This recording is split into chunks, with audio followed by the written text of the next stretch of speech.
خلیفہ کے ہم ہیں خلیفہ ہمارا، وہ دل ہے ہمارا آقا ہمارا، ہمارا ہمارا خلیفہ ہمارا، وہ دل ہے ہمارا آقا ہمارا، وہ دل ہے ہمارا آقا ہمارا۔ Assalamu alaikum and welcome to This Week with Huzur. We are honored to present highlights of a mulaqat where Hazrat Khalifatul Masih Ayyadullah Ta'ala bin Nasr al-Aziz graciously met with members of Majlis Khuddam al-Ahmadiyya from the USA on Monday.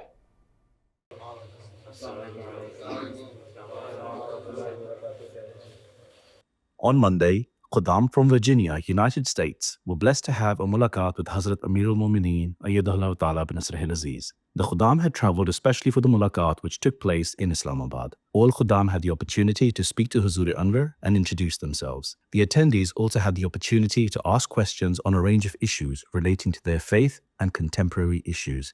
My question is, many people say that they do not need religion to be good and moral people and have integrity. Can beloved Huzur please explain why this is not true and why one needs religion in order to stay on the right path?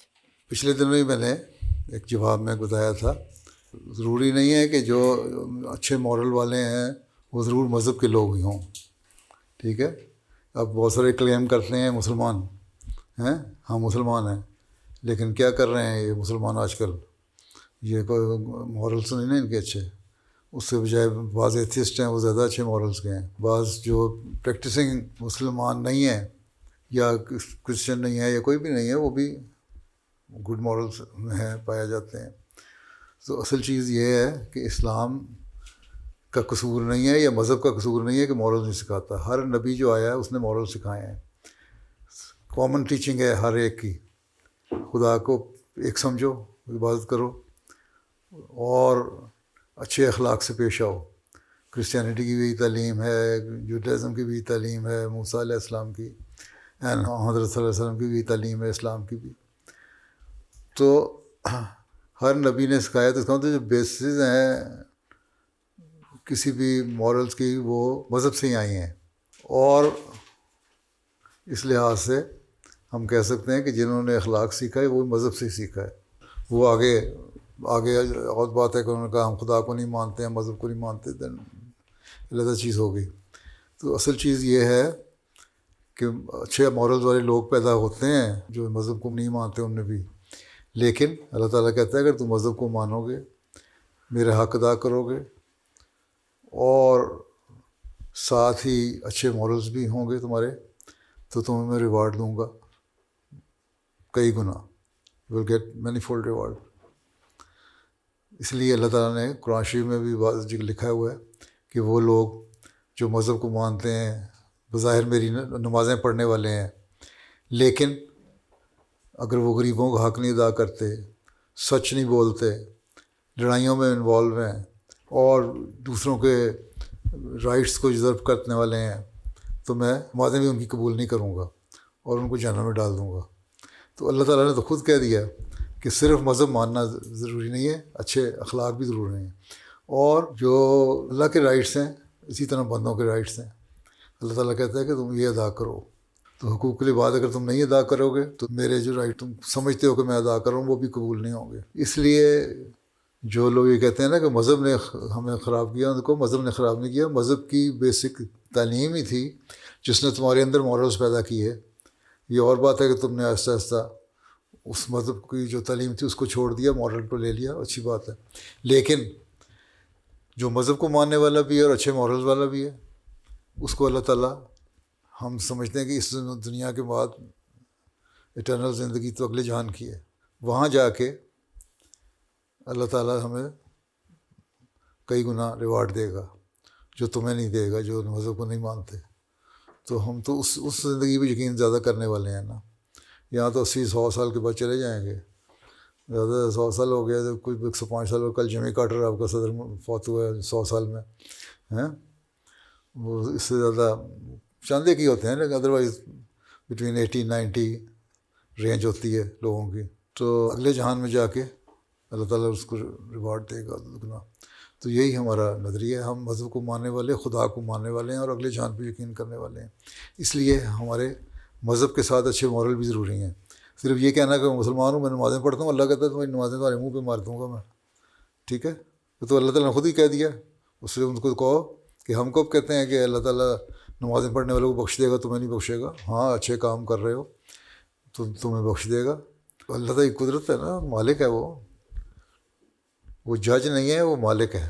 وہ صرف یہ نہیں کہ انصاف کرے، وہ چاہے تو کسی کو بخش سکتا ہے اپنی مرضی سے بھی، اگر اس کے اچھے عمل ہیں تو. پیارے حضور، میرا سوال یہ ہے کہ اگر ہمارے قریبی رشتہ دار احمدی نہیں ہیں، ہماری کیا ذمہ داری ہے؟ دعا سمیت ہمیں ان کو کس طرح سمجھانے کی کوشش کرنی چاہیے کہ وہ احمدیت کی سچائی کو مان لیں؟ بات یہ ہے کہ مذہب میں کوئی زبردستی نہیں ہے، کمپلشن تو کوئی نہیں نا. احمدی جو رشتہ دار نہیں ہیں وہ اگر اچھا تعلق رکھتے ہیں تو ایٹ لیسٹ وہ اچھا سمجھتے ہیں تبھی تعلق رکھتے ہیں نا. بعضوں کے احمدی رشتہ دار نہیں ہوتے، وہ کہتے ہیں تم احمدی ہو گئے، ہم تمہارے سے بائیکاٹ کر دیتے ہیں. بولتے نہیں، تمہارے خلاف باتیں کرتے ہیں، تمہیں نقصان پہنچانے کی کوشش کرتے ہیں. لیکن جو رشتہ دار تمہارے سے تعلق رکھ رہے ہیں، اس کا مطلب ان کی نیچر اچھی ہے، فطرت اچھی ہے.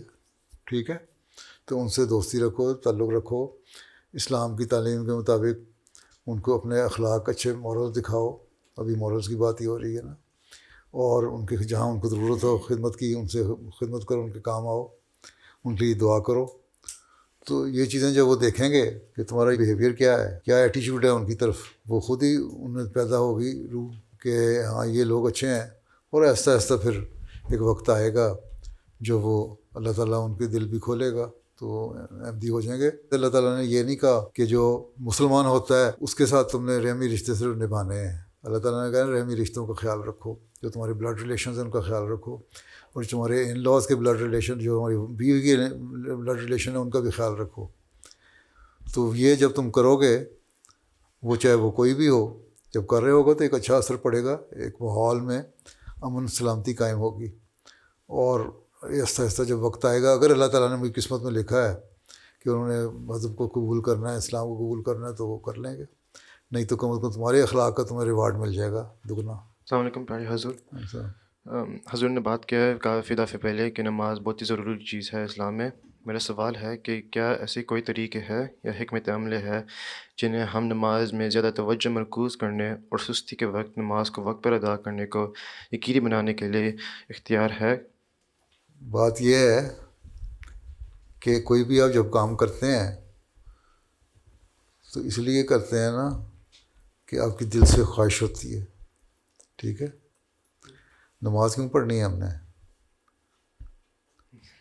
صرف اپنا مقصد کے لیے. دو چیزیں ہوتی ہیں آدمی کے لیے. ایک چیز ہے کسی ٹارگٹ کو اچیو کرنے کے لیے کوئی کام کرتا ہے انسان. ایک چیز ہوتی ہے کسی سے پیار ہو تو اس کے پیار کو حاصل کرنے کے لیے کرتا ہے. اپنے ماں باپ سے انسان اگر ان کی بات مانتا ہے تو اس لیے نہیں مانتا کہ ان سے ہم نے پیسے لینے ہیں یا کپڑے لینے ہیں، یا ماں شام کو کھانا نہیں دے گی. نہیں پیار کرو گے تب بھی کھانا دے گی. ٹھیک ہے، لیکن تمہیں ماں سے پیار ہے نا، باپ سے پیار ہے، تمہارے خیال رکھتے ہیں، اس لیے ماں باپ سے اس لیے محبت کرتا ہے نا انسان. تو اللہ تعالیٰ کہتا ہے میرے سے محبت ان سے زیادہ کرو. تم ماں باپ سے زیادہ محبت میرے سے ہونی چاہیے، خدا تعالیٰ سے. جب خدا تعالیٰ سے محبت ہوگی تو تم اس کی عبادت کرو گے، پھر تمہیں عبادت کا خیال بھی آئے گا. اور جب خیال آئے گا تو نمازیں پڑھنے کی طرف توجہ پیدا ہوگی، کیونکہ اللہ تعالیٰ نے قرآن شریف میں فرمایا ہے کہ میں نے جنوں اور انسانوں کو عبادت کے لیے پیدا کیا ہے. عبادت سے اللہ میاں کہتا ہے مجھے کوئی فائدہ نہیں ہے، تمہیں فائدہ ہے. یہ نہیں ہے کہ میں کوئی بینیفٹ حاصل کر رہا ہوں. اللہ تعالیٰ کہتا ہے اس کا بینیفٹ بھی تمہیں جاتا ہے. ٹھیک ہے، کہ تمہیں پھر اللہ تعالیٰ ریوارڈ دے گا اور تمہاری تھوڑی سی ایفرٹ کو زیادہ اچھے بہتر رزلٹ کر کے دکھائے گا، اور اگلے جان کا ریوارڈ اس کے علاوہ. یہ دل میں بات ہوگی کہ اللہ نے ہمیں پیدا کیا ہے، ہمیں اللہ تعالیٰ نے اتنی نعمتیں دیں، ہمارے لیے سامان کیے، میرے ماں باپ دیے، ان کو یہ توفیق دی کہ میرا خرچ اٹھائیں، مجھے پڑھائی کرنے کی توفیق ملی، میرے کپڑے اور مجھے سہولتیں ملی ہیں، یہ اپرچونیٹیز ملی ہیں. یہاں میں امریکہ میں رہ کے پڑھائی کر رہا ہوں اور اچھی جاب کر رہا ہوں، کر سکتا ہوں، اچھی اپرچونیٹیز ہیں، تو پھر میں اللہ کا شکر ادا کروں. اللہ تعالیٰ کہتا ہے میرا شکر ادا کرو گے میں تمہارے اور بڑھاؤں گا نعمتوں کو. تو جب آدمی شکر گزار ہوتا ہے تو آدمی اظہار کرتا ہے نا، تو اظہار کرنے کے لیے اللہ کہتا ہے پھر اگر تم نے اظہار ہی کرنا ہے میرے سے شکر گزاری کا، تو پھر 5 وقت آنا پڑے گا میرے پاس. آ جاؤ میرے پاس 5 وقت، میں تمہیں اور بڑھاؤں گا شکر گزاری میں، اور تمہارے انعامات بڑھاتا رہوں گا. تو یہ اپنے دماغ کو اس طرح لانا ہوگا کہ ہم نے اللہ تعالیٰ سے پیار کرنا ہے، اور جب اللہ تعالیٰ سے ہمیں پیار ہوگا تو اس کی عبادت بھی ہوگی. اگر صرف فرض سمجھ کے مثلاً لکھا ہے اگر فرض سمجھ کے ٹھوکریں مار کے چلے جاتے ہو تو اللہ کہتا ہے کوئی ضرورت نہیں مجھے.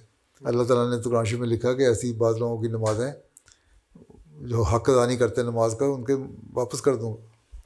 ایک تو یہی ہے نا کہ لوگوں کے حق ادا نہیں کرتے، بلکہ یہ لکھا ہے کہ سستی سے کھڑے ہوتے ہیں نماز پڑھتے ہوئے.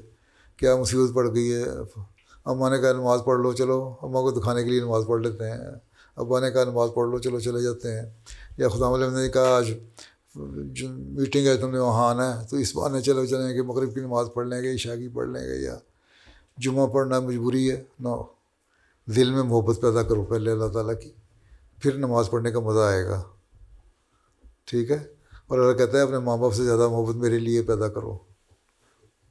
ٹھیک، اس لیے استغفار زیادہ کرو، اور نماز میں ہی دعا مانگو اللہ میاں تو ہمیں اپنی محبت عطا کر دے. ٹھیک ہے، پھر صحیح مومن بنتا ہے انسان. ٹھیک ٹھیک ہے، جزاک اللہ.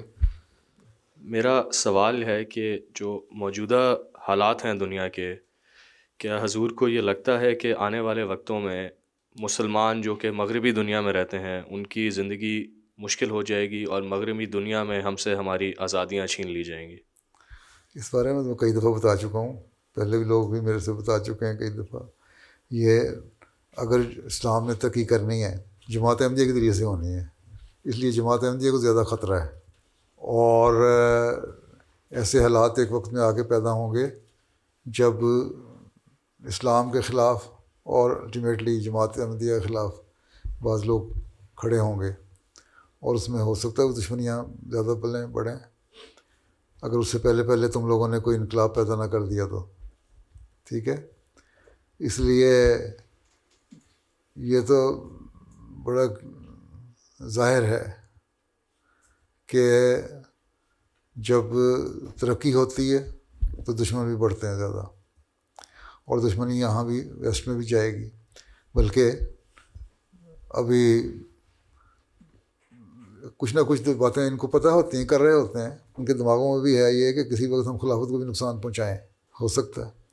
اور اس کے لیے پھر یہ ان کے مختلف طریقے ہیں، لوگوں کو نقصان پہنچانا، ان کو پہنچانا، مخالفت کرنا.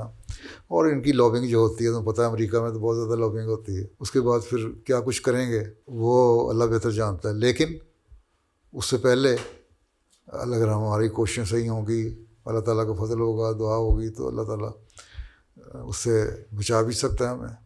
اس لیے ہمیں کوشش کرنی. تبھی میں کہتا ہوں اپنے پیغام کو ابھی سے پہنچانا چاہیے ہمیں ہر جگہ تک. اس کے بجائے کہ جب 45,000 فلسطینی مر گیا تو ویسٹ میں بھی بعض لوگوں نے، بلکہ یہودیوں میں بھی، عیسائیوں میں بھی، ایتھیسٹ میں بھی آواز اٹھانے شروع ہو گئے کہ یہ ظلم ہو رہا ہے، جینوسائیڈ ہو رہا ہے، اور اسرائیل کے خلاف بولنے لگے. پہلے کوئی نہیں بولتا تھا جب تک 40,000 30,000 بندہ نہیں مر گیا، 70% بچے نہیں مر گئے اس میں. تو اسی طرح بجائے اس کے کہ اتنا ظلم ہو اسلام پہ کہ تم لوگ مرنے شروع ہو جاؤ، پھر ایک ریئیکشن ہو ان کی طرف سے ہی، اس سے پہلے ہمیں تعارف کرانا چاہیے کہ ہم کیا چیز ہیں. تو اس لیے میں کہتا ہوں کہ اپنے ملکوں میں تبلیغ کرو، یا کم از کم احمدیت کو انٹروڈیوس کراؤ. اور آج سے 15-20 سال پہلے میں نے کہا تھا کہ 10% آبادی کو بتاؤ. اگر 10% آبادی کو اس وقت سے شروع کر رہے ہوتے، اس وقت تو کہیں کہ کہیں ہماری انٹروڈکشن ہو جاتی ہے. ابھی تو تمہارے ورجینیا میں تم لوگ رہتے ہو، مجھے نہیں خیال کہ تمہارے 2% مسلم لوگ جو ہیں وہاں کی آبادی جو ہے وہ جانتی ہو کہ احمدی کون ہے. مسجد مبارک بھی بنا لی تم نے، مسجد مسرور بھی بنا لی وہاں، اور بڑے بڑے کام کر دیے، لوگوں کو نیبرز کو بلاتے بھی ہو فنکشنز پہ، لیکن کتنے لوگ ہیں جو جانتے ہیں تمہیں؟ تو اس لیے یہ تو ہوگا، لیکن اس دشمنی سے پہلے ہم اپنی طرف سے کیا میئرز لے سکتے ہیں وہ یہ ہیں کہ ہم اپنے آپ کو متعارف کروائیں، اور اس سے پہلے ہی بتائیں کہ ہم امن پسند لوگ ہیں، اور ہمارا کوئی اور ایجنڈا نہیں, کوئی مقصد نہیں ہے, صرف یہ کہ اللہ تعالیٰ کو پہچانو. ٹھیک ہے, نہ ہم نے حکومت لینی ہے. یہی ان کا خطرہ ہوتا ہے نا پولیٹیشنز کا یا دنیا داروں کا, کہ حکومت میں نہ آ جائیں, ہمارے حق نہ غصب ہو جائیں. تو ان کا ہمارا اس سے کوئی غرض نہیں, ہم تو صرف مذہب کو مانتے ہیں, مذہب کی تبلیغ کرتے ہیں, اور باقی حکومتیں تمہارے سپرد. تو یہ ان کو ریئلائز ہو جائے تو شاید دشمنی اس حد تک کم ہو جائے. لیکن بہرحال دشمنی تو ہوگی ایک وقت میں آ کے, جب جماعت کی ترقی بھی ہوگی. یہ بھی اس کے ساتھ بہرحال بریکٹ کرنا ہوگا جماعت کی ترقی کو, اور تبلیغ کرو گے تو پھر دوبارہ دشمنی اور زیادہ بڑھے گی. جو لوگ دیکھیں گے کہ ان کی تعداد بڑھ رہی ہے. ابھی تو ادھر پاکستانی ہے نا, کہتے ہیں پاکستانی لوگ ہیں, چاند ایک افریقن امریکن احمدیت قبول کر لیے, یا ایک دو وائٹ امریکنز نے کر لی, یا ایشینز ہیں چاند ایک آئے ہوئے ہیں. تو اس لیے فرق کوئی نہیں پڑتا, چھوٹی سی کمیونٹی ہے, اس میں ہمیں کیا کہنا ہے. لیکن جس طرح میں نے بتایا, ان کے دماغوں میں ابھی بھی یہ ہے کہ ان کا کیونکہ خلافت پہ چلتے ہیں, تو اس لیے ان کے پاس ایک وہ ہے مرکز جس کے کہنے پہ یہ چلتے ہیں. اس لیے مرکز کو بھی پکڑنا چاہیے. یہ خیال پیدا ہو سکتا ہے نا ان لوگوں کی, جو دنیا دار ہیں بڑی دور دور نظریں ہوتی ہیں, آج سے 30 سال بعد کی پلاننگ کر رہے ہوتے ہیں یہ لوگ. تو ہمیں بھی اسی طرح پلاننگ کرنی چاہیے. The impact of some injustices, like verbal abuse by one spouse toward another, go unnoticed, but can have long-lasting negative effects. So my question is, how should the person deal with it, and what can the Jamaat do to help the person who is suffering? Person سے مراد یہاں who is suffering more, husband اور wife. زیادہ تر تو یہی case ہوتے ہیں, جو ابیوز ہو رہا ہوتا ہے یہی شکایتیں تو مجھے تو یہی آتی ہیں, بیویاں کہتی ہیں خامدوں نے یہ کیا. ٹھیک ہے, اس کے لیے جماعت ان کو سمجھاتی ہے, اس لیے اصلاحی کمیٹیاں بنائی گئی ہیں. یہ مقصد ہے کہ آپس میں جو ہے وہ لجنہ ہے خدام الاحمدیہ, ان کو سمجھایا جاتا ہے. ہمارے رائٹس ہیں, جو ڈیو رائٹس ہیں آپ نے ہسبینڈ وائف کے, وہ ایک دوسرے کو دو. اسپاؤز میں کیوں ہوتی ہے رفٹ پیدا؟ تو میرے سے جو پوچھتا ہے, میں کہتا ہوں اگر دونوں یہ انڈرسٹینڈنگ ہو کہ پرفیکٹ تو کوئی نہیں ہوتا. ٹھیک ہے, کوئی نہیں کہہ سکتا میں پرفیکٹ ہوں تم غلط ہو. اس میں بھی کمزوریاں ہیں, تمہارے پہ بھی کمزوری ہے. Every body has some short comings. تو اس لیے آنکھیں, زبان, کان بند کر لو, ایک دوسرے کی کمزوریاں دیکھ کے, then you will be happy, بڑے خوش رہو گے. ٹھیک ہے, اگر نقص نکالتے رہو گے تو پھر جو ہے رفٹ ہے وہ بہت زیادہ ہو جائے گی. کنفرنٹیشن نہیں ہونی چاہیے زیادہ. تو جماعت کی اصلاحی کمیٹیاں بھی ہیں, اس میں ہونا چاہیے. لیکن خود انسان اگر صحیح مومن ہے تو حق ادا کر رہا ہے. اگر میاں بیوی کا تو کیوں لڑائی ہوتی ہے؟ اپنے آپ کو پرفیکٹ نہ سمجھو, تو بیوی کے حق بھی ادا کرو, اور بیوی کو بھی چاہیے کہ خاوند کے حق ادا کرے. تو یہ تو انڈرسٹینڈنگ ہے, آپ اس کی انڈرسٹینڈنگ ہونی چاہیے دونوں میں. اور جہاں سمجھتے ہو کس وہ کاز آف رفٹ کیا ہے, اس کو حل کرنے کی کوشش کرنی چاہیے. وہ تو تم لوگ خود ہی بہتر جان سکتے ہو نا. جماعت کو تو جب پاس آؤ گے تو بتاؤ گے بھی نہیں نا ساری باتیں. یہ کون بتاتا ہے کہ میرا یہ قصور تھا, اور بیوی کو پتہ ہے کہ میرا یہ قصور, وہ کہے گی یہ کہا کہ نہیں میرا یہ قصور نہیں, یہ بیوی کا قصور ہے. یہ ایک دوسرے پہ الزام لگاتے رہو گے نا, تو یہ تو کیس پھر چلتے ہیں. پھر تو پھر لیٹیگیشن جب چلتی ہیں تو پھر چلتی چلی جاتی ہیں. اس لیے پہلی چیز یہ انڈرسٹینڈنگ اور تقویٰ پیدا کر لو, اللہ کا خوف پیدا کر لو, تو سب کچھ ٹھیک ہو جاتا ہے. پھر جماعت کی اصلاحی کمیٹی بھی کام کر سکتی ہے, اور لجنہ کی بھی, اور خدام الاحمدیہ کی بھی. ٹھیک ہے, ٹھیک ہے. صرف یہ نا, اسلام یہ نہیں کہتا کہ اپنے رائٹس لو. اپنا اسلام یہ کہتا ہے لوگوں کو رائٹس دو. جب یہ سوچ ہو جائے گی نا دونوں کی, تو کوئی کنفرنٹیشن ہو ہی نہیں سکتی. میرا سوال ہے, کیا حضرت محمد مصطفیٰ صلی اللہ علیہ وسلم کی کوئی خاص دعا ہے جو حضرت مسیح موعود علیہ الصلوۃ والسلام باقاعدگی سے پڑھتے تھے؟ بہت ساری دعائیں علیہ وسلم کی تھیں, حضرت صاحب وقتاً فوقتاً کیا کرتے تھے. کچھ اللہ تعالیٰ نے خود حضرت مسیح علیہ السلام کو سکھا دیں. ان میں ایک درود شریف ہے. حضرت مسیح نے فرمایا کہ درود شریف پڑھو زیادہ. حضرت صلی اللہ علیہ وسلم بھی نبی فرمایا کہ درود شریف کے ذریعے سے تم عزا تک پہنچ سکتے ہو.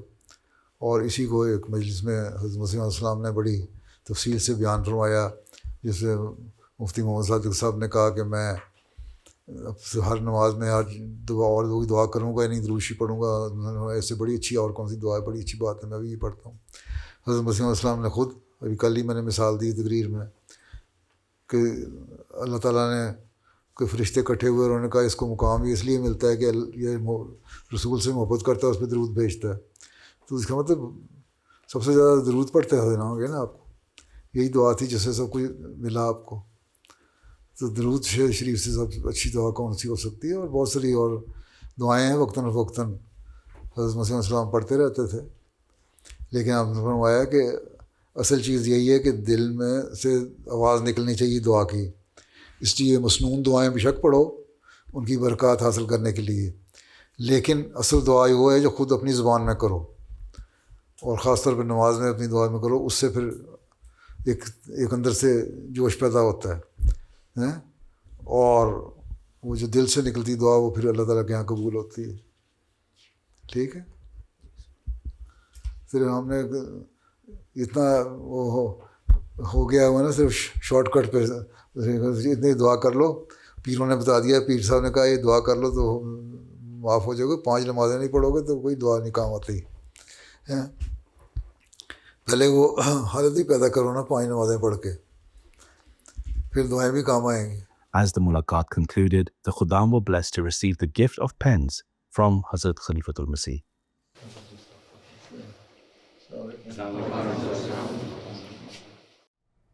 Those were highlights from a mulaqat that took place on Monday. We now end with our final segment, the Friday Sermon Summary. In today's Friday sermon, Hazur, may Allah be his helper, announced the commencement of the 68th year of Waqf Jadid. Towards the end of the sermon, Hazur, may Allah be his helper, called for prayers for Ahmadis around the world and for the general state of the world. یہ بھی دعا کریں کہ یہ 2025 کا سال جماعت کے لیے برکتوں والا سال ہو. اللہ تعالیٰ جماعت کو ہر شر سے محفوظ رکھے. پاکستان میں شدت پسند گروہ جو ہیں اور یہ ٹولے جو ہیں ان کو وقتاً فوقتاً وبال آتا رہتا ہے، اور جماعت کی مخالفت میں بعض جگہ قانون کی آڑ میں یہ ہر قسم کا ظلم کرنے کی کوشش کرتے رہتے ہیں. نہ قبرستان محفوظ ہیں، نہ گھر محفوظ ہیں. اللہ تعالیٰ ان ظالموں کی پکڑ کے سامان جلد فرمائے، حفاظت میں رکھے احمدیوں کو. ربا میں بھی ان لوگوں کی بڑی نظر رہتی ہے، اس کے لیے حفاظت بھی اللہ تعالیٰ فرماتا رہے. درود شریف اور بعض دعاؤں کی طرف میں نے توجہ دلائی تھی کچھ عرصہ پہلے. اس طرف پاکستان کے احمدی بھی خاص توجہ رکھیں اور دنیا کے ہر احمدی. بنگلہ دیش کے احمدیوں کے لیے دعا کریں، اللہ تعالیٰ انہیں بھی شدت پسندوں کے شر سے محفوظ رکھے. اور شام میں بھی اب نئی حکومت آئی ہے، اللہ تعالیٰ وہاں بھی احمدیوں کو ہر قسم کے شر سے بچائے، اپنی حفاظت میں رکھے. اسی طرح دوسرے ممالک ہیں، افریقہ کے ممالک ہیں، ہر جگہ اللہ تعالیٰ احمدیوں کو اپنی حفاظت میں رکھے. ہر احمدی کا فرض ہے کہ اس کے لیے خاص طور پر خود بھی بہت دعائیں کرے، اپنے ملکوں کے لیے بھی اور پاکستان جو باہر بسنے والے ہیں پاکستان کے لیے بھی. دنیا کے عمومی حالات اور جنگوں کی صورتحال کے لیے دعا کریں، اللہ تعالیٰ اس کے بعد اثرات سے ہر معصوم اور مظلوم کو بچائے. نئے سال پر بڑے جشن مناتے ہیں یہ لوگ، بڑے فائر ورکس ہوتے ہیں، پھلجھڑیاں اڑائی جاتی ہیں، لیکن ہر ایک صرف اپنی خوشیاں دیکھتا ہے، دوسروں کے درد کا انہیں احساس نہیں ہے. یہ غریب لوگ جو ہیں، غریب قومیں جو ہیں، مظلوم لوگ جو ہیں، طاقتور قومیں ان پر ظلم کرتی چلی جا رہی ہیں. اللہ تعالیٰ اس سال میں ان سب طاقتور قوموں کے منصوبے بھی خاک میں ملا دے، اور اللہ تعالیٰ کی وحدانیت کو ہم دنیا میں قائم ہوتا دیکھیں. اللہ تعالیٰ ہمیں بھی اس کی توفیق عطا فرمائے.